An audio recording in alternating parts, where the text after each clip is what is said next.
Nós estamos nessa série de mensagens chamada Jesus é. Quantos estão acompanhando essa série de mensagem?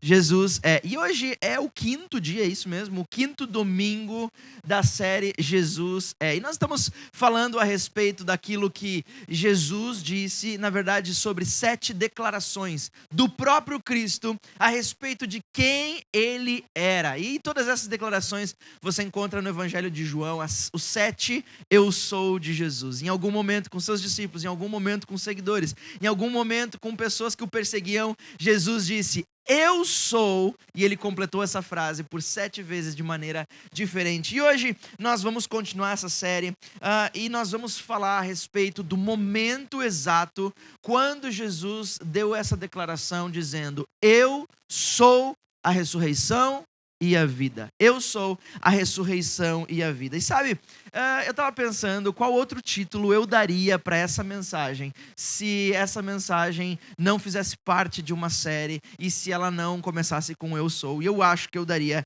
o título que é: e quando, como eu quero, não é como Deus quer. E como, quando eu quero, não é como Deus quer.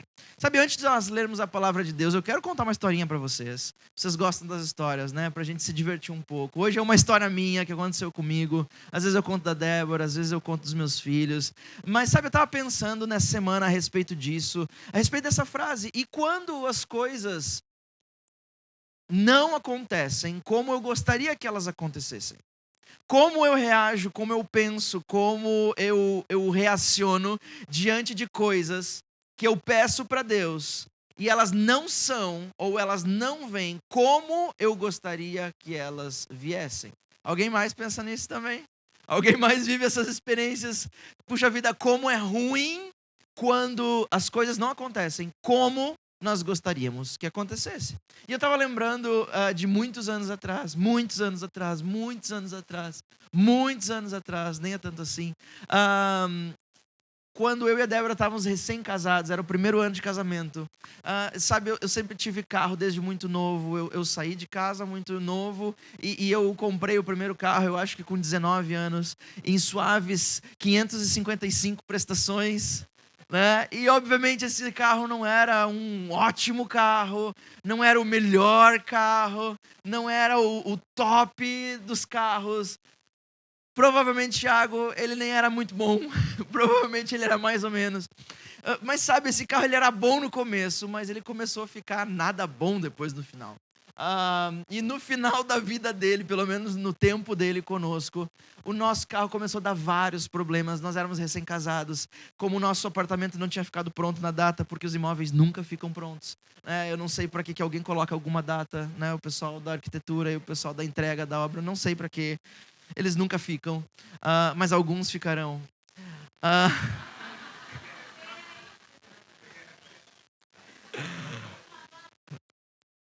Ok. E o nosso imóvel não tinha ficado pronto. E a gente, obviamente, teve que alugar alguma coisa provisória por poucos meses. Acho que por 6 meses nós moramos. E nós tínhamos meus pais tinham uns vizinhos que eram amigos da família. E eles se mudaram. E a casa na frente, do outro lado da rua, dos meus pais, vagou. E eles nos cederam, assim, carinhosamente, né? E nós ficamos morando ali os primeiros 6 meses de casado. E foi um tempo ótimo. Mas eu lembro, como se fosse hoje, todos os dias da semana, 5:30 da manhã, de abrir a porta, porque a gente saía muito cedo para levar a Débora na faculdade. Era longe demais aquela faculdade, aquele lugar. E eu lembro de acordar, olhar e sempre ver o meu pai de roupão e de como chama? De pantufas na beira da grama, do gramado, me esperando para sair, porque ele sabia que ele ia ter que empurrar o carro para o carro pegar. E isso foi durante muito tempo. Todo dia de manhã o carro não pegava sozinho, ninguém descobriu qual era o problema do carro. Ou talvez descobria, mas não tinha dinheiro para consertar, então vamos empurrar o carro às 5 da manhã. Mas aquele carro já estava me deixando muito irritado, porque ele não obedecia comando nenhum. A Débora já não queria mais dirigir o carro, porque o carro não tinha força para atravessar cruzamentos, e você não sabia se você ia ficar na metade do caminho. E você engatava uma marcha e o carro fazia... Vocês conhecem isso? Alguém já teve essa experiência? Por favor, me ajudem. E o carro, ele não obedecia, ele não fazia as coisas como eu queria que ele fizesse. E eu lembro de um dia específico, num dia de semana, não lembro que dia de semana era, mas eu tinha que buscar a Débora na faculdade. E essa faculdade que a Débora estudava era literalmente, num dia era de um lado da cidade, no outro dia era num campus do outro extremo da cidade. Era uma confusão. E era o horário de pico, 6 horas da tarde, na capital onde nós morávamos. O trânsito muito pesado, não de trânsito parado, mas de muito tráfego, muito carro andando. Chovia como nunca antes, muito, muito, muito, muito. E eu já vim de casa irritadíssimo com aquele carro, porque engatava a marcha não engatava, daqui a pouco engatava de novo, eu acelerava, ele não acelerava direito, era um caos aquele carro. E aí quando eu cheguei para pegar ela na faculdade, ela entrou no carro e ela já me viu bufando, vermelho de raiva, ela disse, a coisa não tá boa. Eu disse, o meu relacionamento com esse automóvel não tá muito bom, a gente não tá se entendendo. Enfim, eu peguei a avenida mais movimentada, uma das mais movimentadas da cidade, naquela chuva torrencial, e eu engatei uma marcha no meio, e ela não engatou, e o carro não andava, se acelera, fica no meio, e não sai do lugar. E eu engatei a outra, nada, eu engatei. Aí a terceira tentativa de engatar aquela marcha, eu vou confessar para vocês, não foi uma tentativa muito espiritual. Ela foi bastante carnal. Eu engatei com toda a força que os meus braços podiam ter. Eu peguei a alavanca de câmbio, engatei com tudo e acelerei. Quando eu acelerei, a gente só escuta um BUM! Meu Deus, perdi o motor agora do negócio. Agora vai ficar bom. É óbvio que eu não contei pra vocês que antes de tudo isso, a Débora tava dizendo, amor, vai com calma. Amor, cuidado, tem que ser com delicadeza, tem que ser com calma. E eu já tava assim nos dentes, sabe? Quando já tá nos dentes, querendo sair pelo para-brisa do carro. Resumo, o carro não fez aquilo que eu queria, as coisas não saíram como eu queria, o resultado é que às 6 da tarde, no horário de pico, eu estava empurrando um carro numa chuva torrencial, esperando um guincho chegar, bravo, irritado, porque as coisas não saíram como eu queria. Mas a coisa ficou bem pior, para mim pelo menos, porque depois que o guincho chegou, botamos o carro em cima do guincho, o guincho puxou lá com aquele cabo, o carro para cima, fechou. Quando chegou no mecânico, tem que descer o carro. O que o mecânico fez para descer o carro? Ele abriu a porta do carro. Ele ligou o carro e disse, cara, não vai funcionar. Ele não está funcionando, é por isso que ele está aqui. Se funcionasse, eu não trazendo o guincho. Ele disse, não. Ele entrou no carro, fechou a porta, ligou o carro e fez assim. Engatou a marcha e desceu. Eu disse, como? Ele disse, é só tratar com gentileza que ele funciona. Eu disse, meu Deus do céu, aí o ódio já estava nas alturas. Mas enfim, isso tudo para me lembrar e para ilustrar para vocês rirem um pouquinho de mim, como a gente reaciona errado quando as coisas não acontecem como a gente queria que acontecesse. Eu não sei se é só eu ou vocês também, como a gente perde coisas na vida, como a gente gasta tempo na vida com as nossas reações, com coisas que não acontecem como planejado, como nós pensamos, como nós planejamos. Eu queria de um jeito, eu queria que o carro me obedecesse. Eu estava tão irritado que eu não consegui perceber que dava para fazer de outro jeito. O resultado foi esse. Perdi tempo, passei vergonha. Para quem é mais orgulhoso, assim como eu, passa vergonha na frente da esposa, recém-casado, no meio da chuva. Aí todo mundo que passa olhando para você, você tem certeza que a pessoa está falando de ti, e a pessoa nem está nada, né? Você acha que é sobre você é mais importante do que qualquer outra coisa.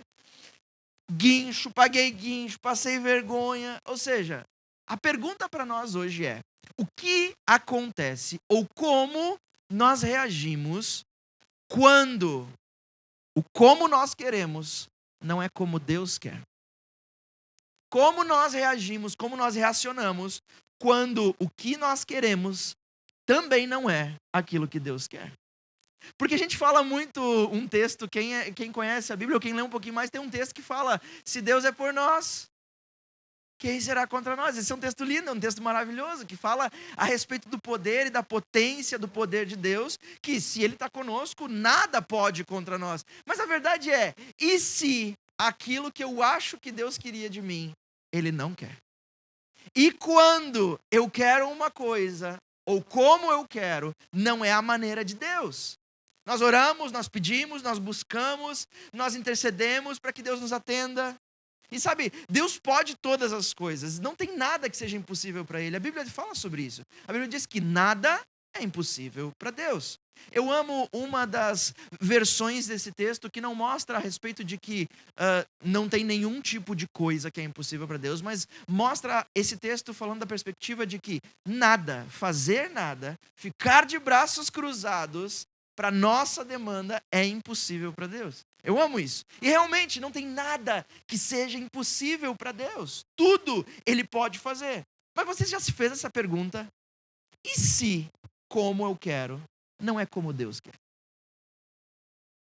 O que acontece quando como eu quero não é como Deus quer? Esse texto que nós vamos ler agora, que está no livro de João, no capítulo 11, vai mostrar uma situação bastante parecida. Eu tenho certeza que ela vai falar muito ao seu coração, porque é muito aquilo que a gente vive todos os dias, mesmo depois de 2000 anos. As coisas não mudaram.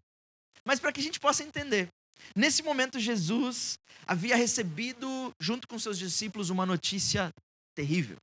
E a notícia era que o seu amigo, o seu melhor amigo, estava doente. E a doença era de morte, era uma doença terrível. Como quando nós estamos com um parente ou com amigos no hospital e a única ligação que a gente não quer receber é aquela dos médicos dizendo: olha, nós precisamos que a família venha. E você vai até o lugar, quem já teve essa experiência horrível, minutos ou horas angustiantes dentro do carro, talvez já pensando o pior. Foi isso que Jesus recebeu de notícia? Dizendo: olha, nós precisamos que os parentes venham, nós precisamos que os amigos venham, porque a coisa não é boa. Mas sabe, Jesus não apenas recebeu essa notícia como informação.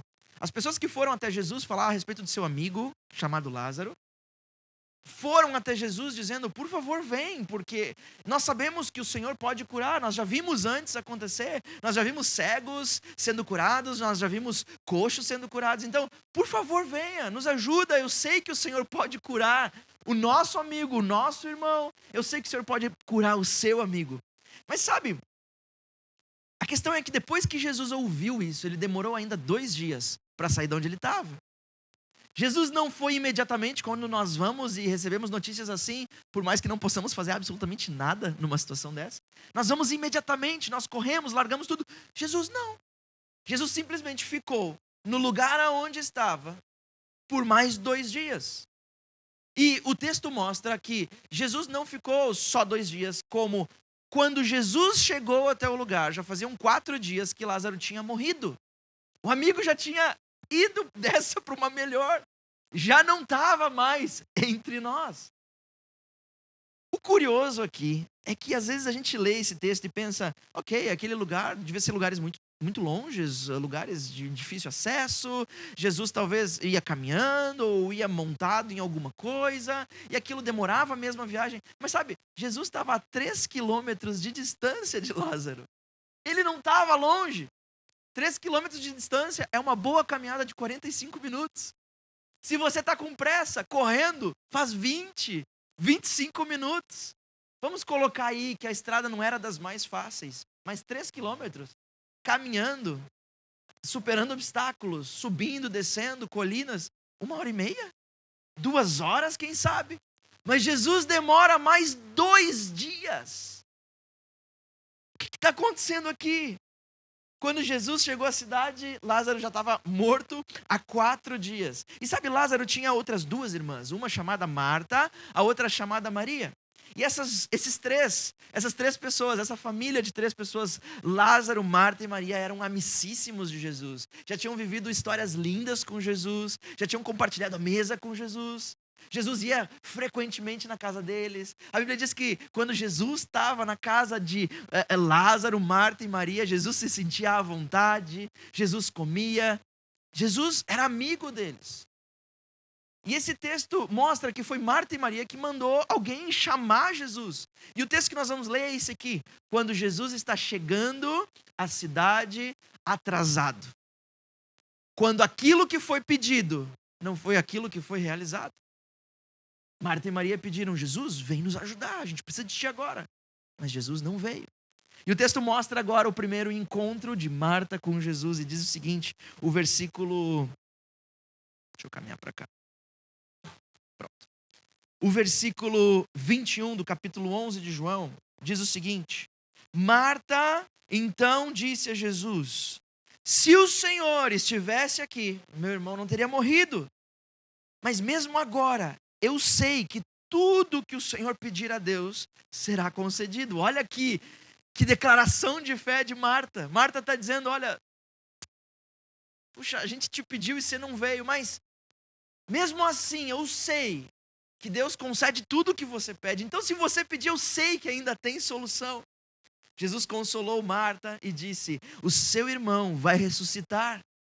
Marta respondeu: Jesus, eu sei que na ressurreição do fim, que isso vai acontecer na ressurreição do fim dos dias. Marta estava falando do dia em que todos nós, como igreja do Senhor, habitaremos nos céus, na presença de Deus durante a eternidade. Marta está falando no fim dos tempos, que não se sabia ou não se sabe quando isso iria acontecer ou vai acontecer.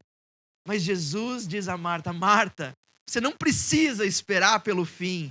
Eu, aqui e agora, sou a ressurreição e a vida. Quem crer em mim, ainda que morra, viverá. Qualquer um que vive crendo em mim, não irá morrer em definitivo. E Jesus pergunta: você acredita em mim, Marta?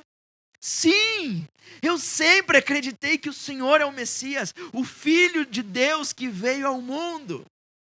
Depois de ter dito isso, Marta foi até onde estava sua irmã Maria, correu de volta e sussurrou no seu ouvido: o mestre está aqui, ele perguntou por você. Assim que ouviu isso, Maria deu um salto e correu até ele. Jesus ainda não havia entrado na cidade e continuava no mesmo lugar em que Marta o havia encontrado. Quando os judeus, amigos dela, viram Maria passar correndo, foram atrás dela, pensando que ela ia ao túmulo para chorar. Maria foi até onde Jesus estava, caiu aos pés dele, dizendo: se o Senhor estivesse aqui, o meu irmão não teria morrido. Essa é a declaração de Maria agora, a irmã desacreditada. Eu não sei, mas às vezes a minha declaração é como a de Maria. Jesus, quer saber de uma coisa? Se o Senhor tivesse aqui, nada disso tinha acontecido. Se o Senhor realmente me amasse, eu não estava passando por isso no meu casamento. Sabe de uma coisa, Jesus? Eu não quero mais saber de nada, porque se o Senhor tivesse me atendido, eu não estava vivendo isso. É um grito de desespero. Maria se jogou aos pés de Jesus, mas não com uma intenção de adorá-lo ou de glorificá-lo, mas com uma intenção de dizer: quer saber de uma coisa? Eu precisei do Senhor, e o Senhor não veio aqui. Lázaro, teu amigo, precisou de ti, e você não estava aqui. Um parênteses aqui, eu amo que a história bíblica ela é real e realista. Às vezes nós achamos que não podemos ter conversas assim com Deus, enquanto Maria tinha conversas assim com Jesus. Nós achamos que não podemos dizer: Deus, eu estou com raiva, enquanto Jó teve essa conversa com Deus. Eu estou sofrendo e eu não queria, não é como eu planejei, as coisas não saíram como eu te pedi.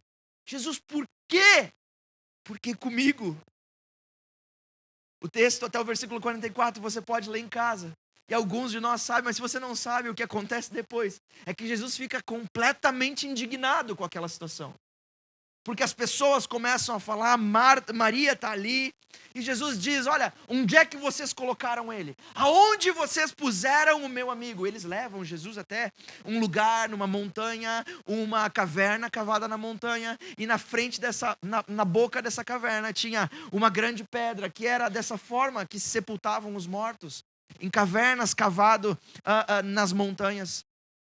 E Jesus chega diante dessa pedra e diz: olha, rolem a pedra, tirem a pedra daqui. E eles começam: não, Jesus, de jeito nenhum, isso aqui já está fedendo, já fazem 4 dias, não dá, nós não vamos tirar. E Jesus manda que eles tirem, eles tiram a pedra.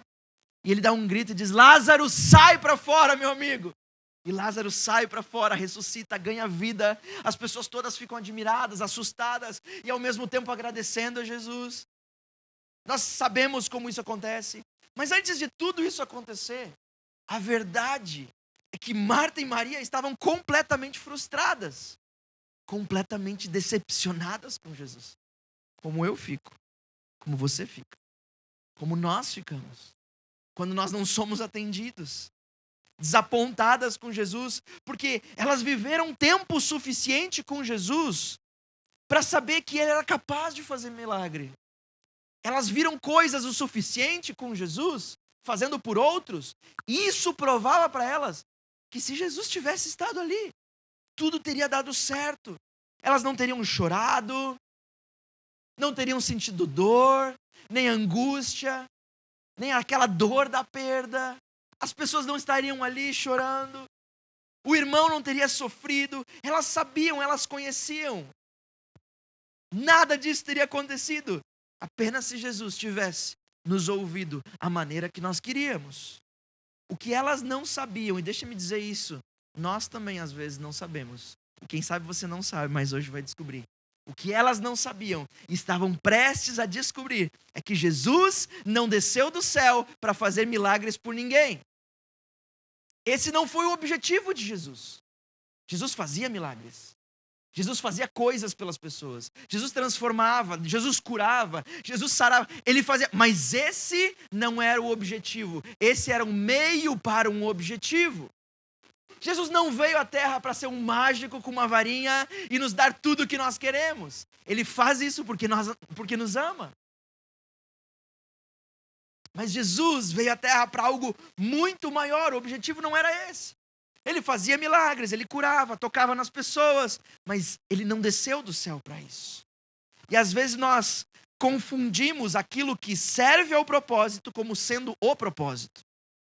Ei, o propósito de Jesus na sua vida e na minha vida não é dar tudo aquilo que você quer.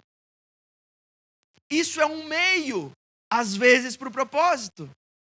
Isso serve ao propósito, mas não é o propósito. Mas não é isso que nós esperamos de Jesus muitas vezes. Não é isso que nós queremos dele. Milagres, socorro, cura. E ele tem tudo isso para nós.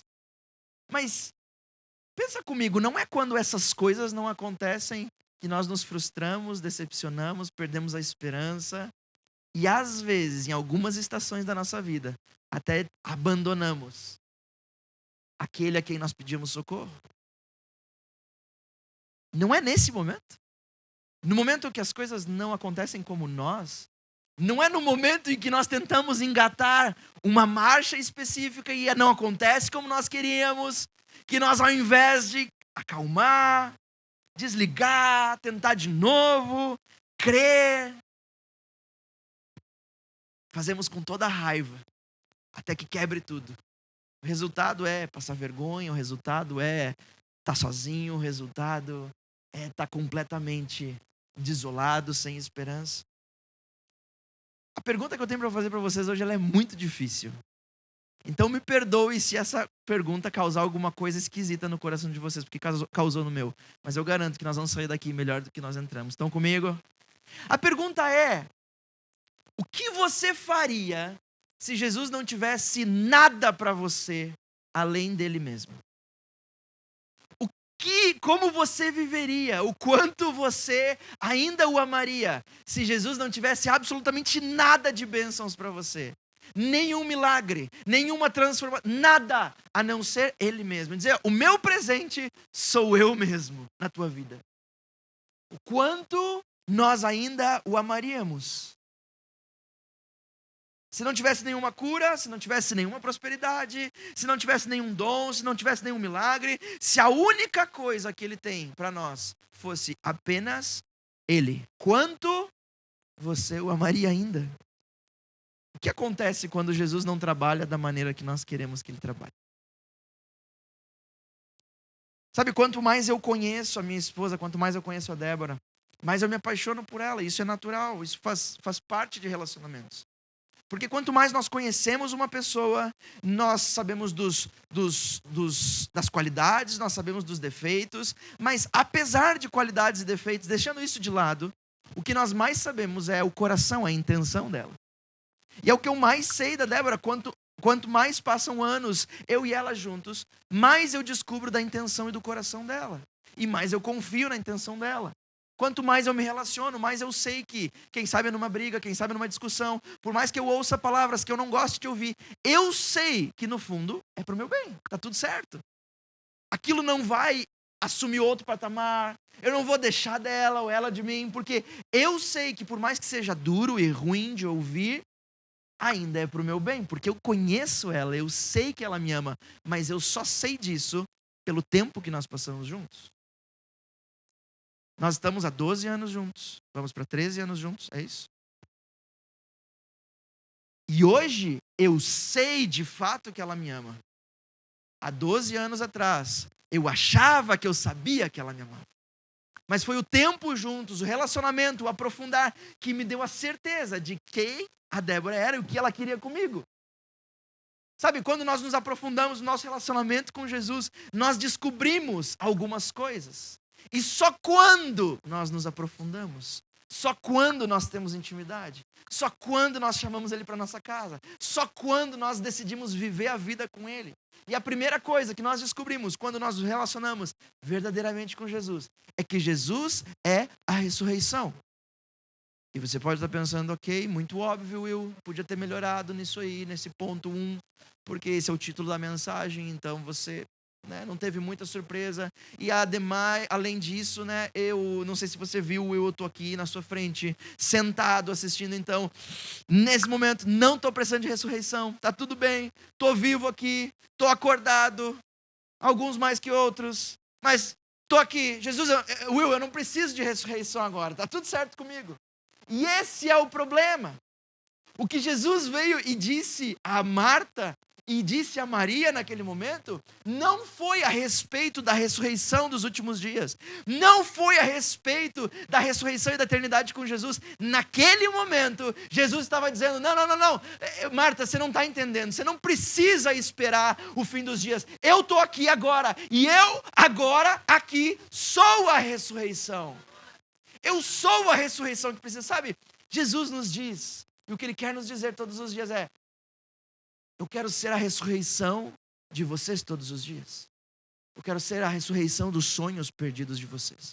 Eu quero ser a ressurreição do casamento falido. Eu quero ser a ressurreição dos dias de tristeza. Eu quero ser a ressurreição do fim de esperança. Eu quero ser a ressurreição de um relacionamento terrível. Eu quero ser a ressurreição de um plano quebrado e falido. Eu quero ser a ressurreição de algo que você deixou morrer. Eu quero ser a ressurreição de algo que mataram em você, porque eu sou a ressurreição.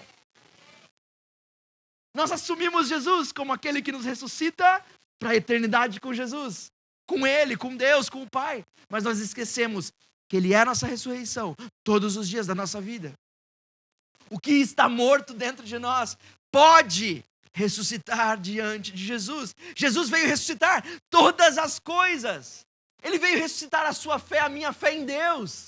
Ele veio ressuscitar o nosso relacionamento com o Pai. Ele veio reconectar a nossa vida com Ele. Sem a ressurreição que é Jesus, eu não estaria aqui, gente. Eu não quero nem dizer para vocês aonde eu estaria.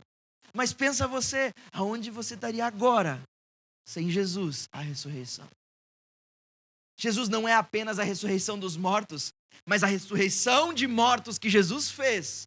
E a própria ressurreição prova que se nem a morte tem poder contra Jesus, nem a morte física é poderosa o suficiente contra Jesus. A morte de planos, de sonhos, de relacionamentos, a minha morte interna, a minha depressão, a minha desesperança, tem poder contra Jesus? É claro que não. Isso foi a prova. E eu amo o que o apóstolo Paulo escreve quando ele diz, olha, querem saber de uma coisa?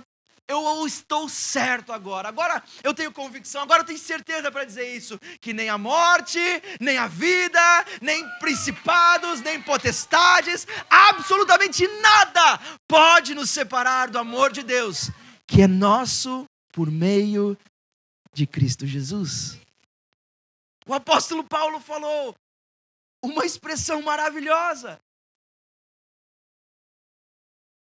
Jesus veio para ser a nossa ressurreição, dos nossos sentimentos que morreram, da vida que perdemos, das coisas que destruímos, das coisas que permitimos que outros destruíssem. Sabe, eu não sei qual parte da sua vida você está precisando de ressurreição. Eu não sei quais foram as coisas que quando você ouviu palavras erradas ao teu respeito, erradas, que não eram palavras de Deus ao teu respeito, a tua vida, ao teu relacionamento, você permitiu que alguém colocasse uma pá de terra em cima. E você acreditou naquela pá de terra, mais do que o dono dos teus dias. E você disse, quer saber de uma coisa? Eles têm razão. E você começou a enterrar e acreditar que aquilo realmente não tinha mais solução. Não tinha como ressuscitar. Afinal de contas, já passaram 4 dias. Sabe de uma coisa? Os judeus naquela época acreditavam em algo. E isso era comum entre todos. Jesus sabia disso. Todos conheciam isso.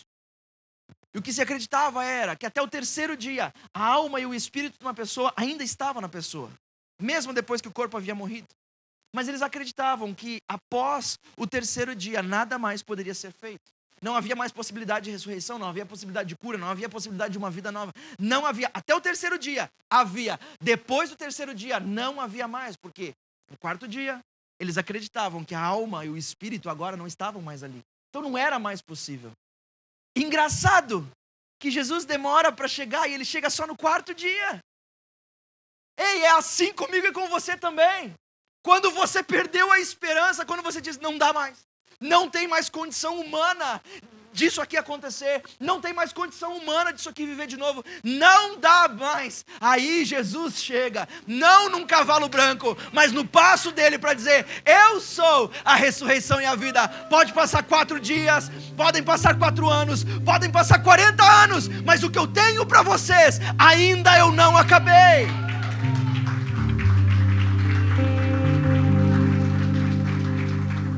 Não importa quanto tempo passe. Não importa que esteja fedendo.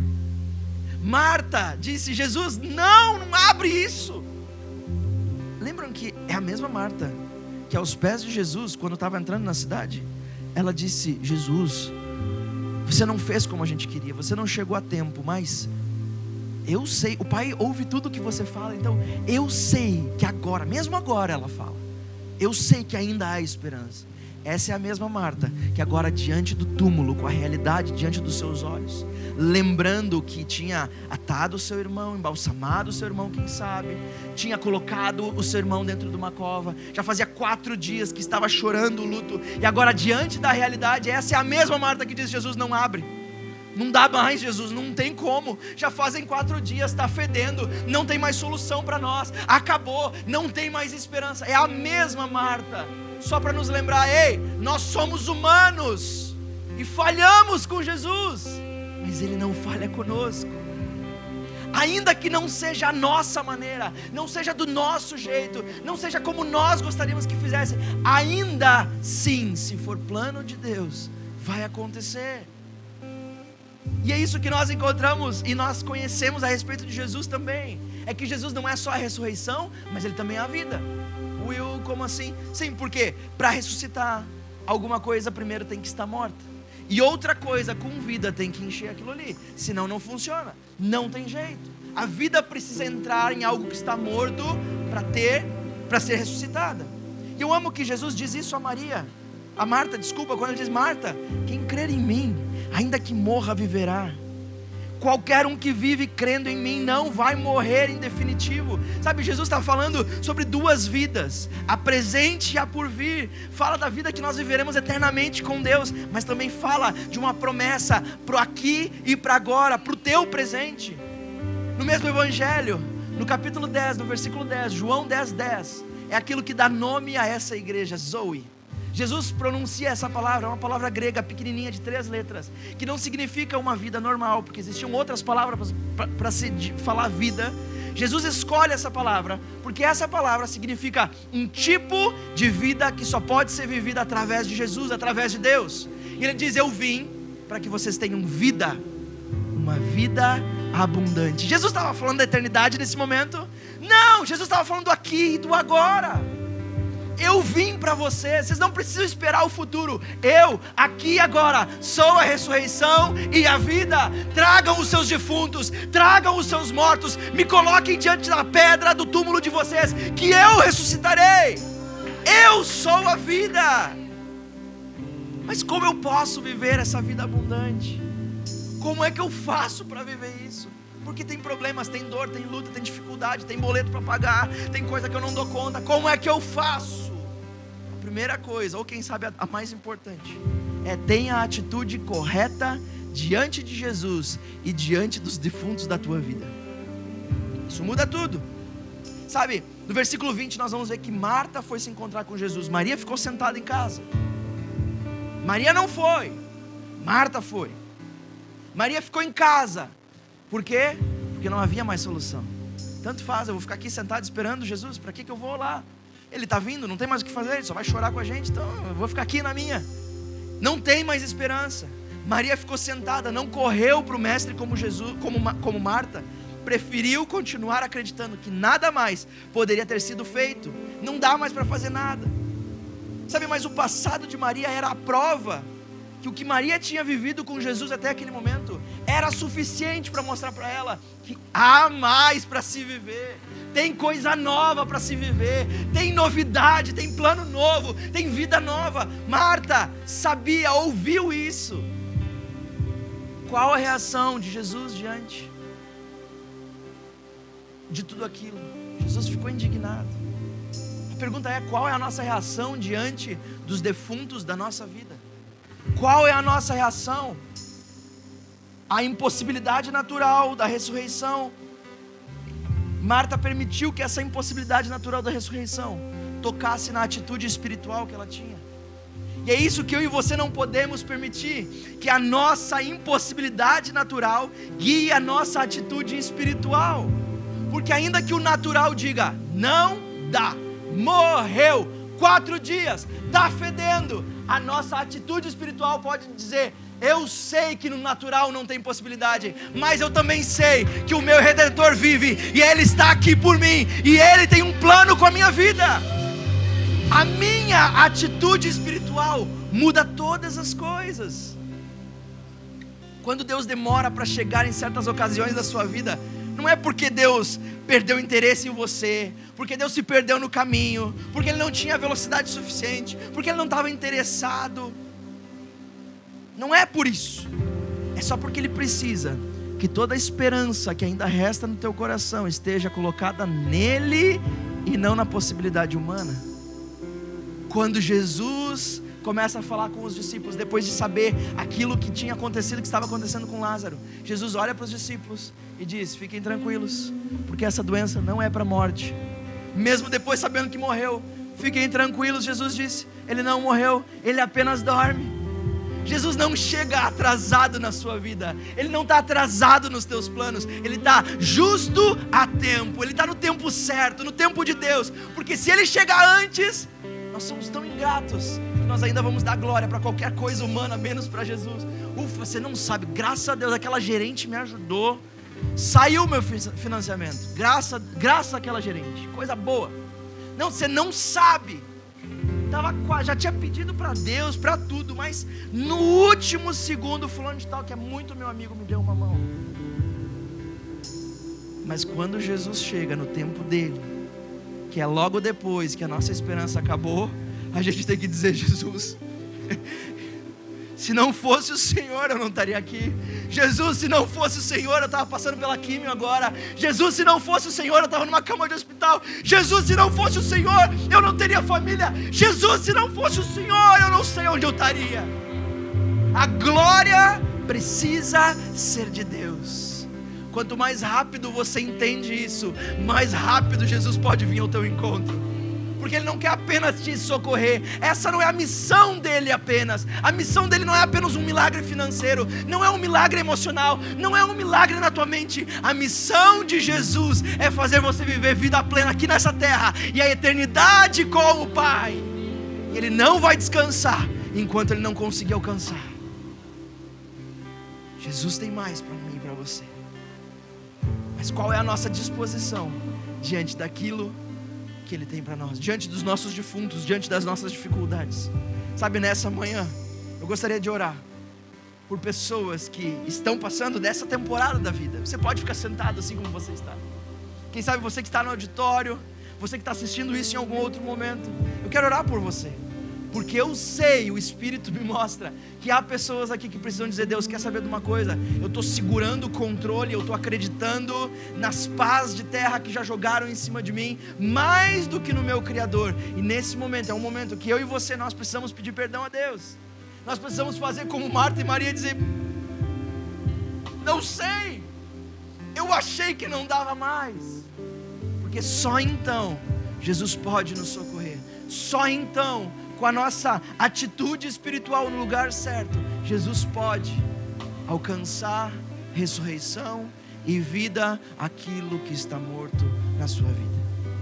Eu não sei aquilo que está morto na sua vida, ou quem sabe aquilo que já está morto há muito tempo, aquilo que está cheirando mal, aquilo que você não quer mais desenterrar. Você diz: não, eu não vou tentar esse negócio de novo, chega, eu cansei disso, não dá mais para mim. Mas você sabe, Deus sabe. E é sobre isso, é nisso que o dedo de vida quer tocar hoje. É nisso que Jesus quer tocar hoje. É isso que Jesus quer transformar hoje. Por isso eu quero te convidar a fechar os teus olhos aqui, onde você esteja. Eu quero orar por você. E se esse é o seu caso, assim como é o meu caso, gostaria de te convidar a colocar uma das tuas mãos sobre o teu peito, em sinal, dizendo para Jesus: Jesus, eu sou essa pessoa. Sou essa pessoa, Jesus, que acreditei mais nas pás de terra colocadas sobre mim do que naquele que me criou e me gerou e me formou e me amou. Jesus, nesse momento, nós todos como igreja, como família, nós queremos te pedir perdão, Senhor. Não queremos ter a atitude de dizer: quer saber de uma coisa, Jesus, o Senhor não fez como eu pedi, não chegou a tempo, não era o tempo certo, eu queria de forma diferente. Jesus, nos perdoa por esses momentos, porque nós sabemos que o teu tempo, o teu momento, o teu timing é perfeito nas nossas vidas. Jesus, nós nos entregamos nessa manhã a Ti, e nós te pedimos: toma conta das nossas almas, dos nossos pensamentos, do nosso espírito. Deus, permita que nós vejamos através dos olhos espirituais, dos olhos do Redentor, através dos olhos daquele que nunca falhou e nunca falhará conosco. Pai, pega agora, Senhor, a nossa insegurança nas Tuas mãos. Toma agora, Senhor, a nossa dor. Toma agora o nosso luto nas Tuas mãos. Toma agora nas Tuas mãos a nossa desesperança, o nosso desespero. Pai, e leva, e eleva, e troca, e muda o choro das nossas vidas por sorrisos, por alegria, por dança, Senhor Jesus, na Tua presença. Pai, nós cremos em Ti, sabemos que o Senhor está aqui e está fazendo por nós aquilo que nós não podemos fazer. Te entregamos o controle da situação. Deus, aqui estão os nossos defuntos. Diga para Jesus agora: o que é para você? O que é para você que está morto? Senhor, nós te entregamos aquilo que está morto. Seja um sonho, seja um plano, seja uma carreira, seja um relacionamento. Senhor, nós te entregamos tudo agora e cremos que o Senhor tem o melhor para nós. Em nome de Jesus, Pai, crendo nós te pedimos. Amém.